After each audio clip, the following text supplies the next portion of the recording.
Jangan salah faham, ini bukan gam kalis air biasa. Produk ini dipanggil gam kalis air elastik polimer baru. Apabila bersentuhan dengan udara, produk ini akan cepat mengeras, membentuk lapisan kalis air yang sangat elastik dan tahan retak. Khusus untuk semua jenis masalah kebocoran bumbung. Produk ini mudah digunakan pada saluran air bumbung, dinding, dan rekahan pada sudut bumbung.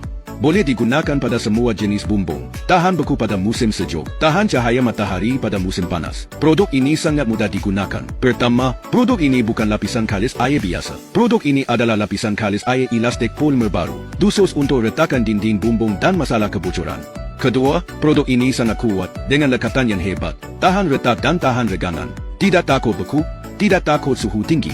Ketiga, produk ini tidak mahal sama sekali. Sebuah bumbung bocor seluas 20 kaki persegi. Boleh dibaiki dengan kos kurang daripada 100. Saluran air, jubin keluli berwarna, dan retakan pada dinding serta sudut. Boleh digunakan untuk kebocoran air dan resapan. Jangan pandang rendah pada saiz baldi yang kecil ini. Tetapi produk ini adalah penyelamat rumah anda. Apabila menghadapi kebocoran dan resapan, anda tidak perlu mengupah seseorang untuk melakukan kerja tersebut. Seperti membran gaskal, produk ini menjimatkan kos buruk, dan anda tidak memerlukan lapisan kalis air lama. Produk ini tidak seperti cat kalis air lama. Anda boleh membuka penutupnya dan mengecat di rumah sendiri. Ia menjimatkan masa dan tenaga, dan anda juga boleh menggunakan masa yang dijimatkan untuk menjana wang. Tidak perlu risau cat kalis air lama yang mudah retak, kerana produk ini mengandungi bahan anti retak karbon tinggi, yang sangat kuat dalam daya tarikan.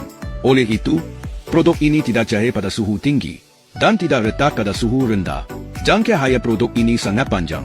Produk ini adalah penyelamat bumbung anda, gam kalis air. Bahan di dalamnya cepat kering dan sangat elastik. Buka penutup dan gunakan terus.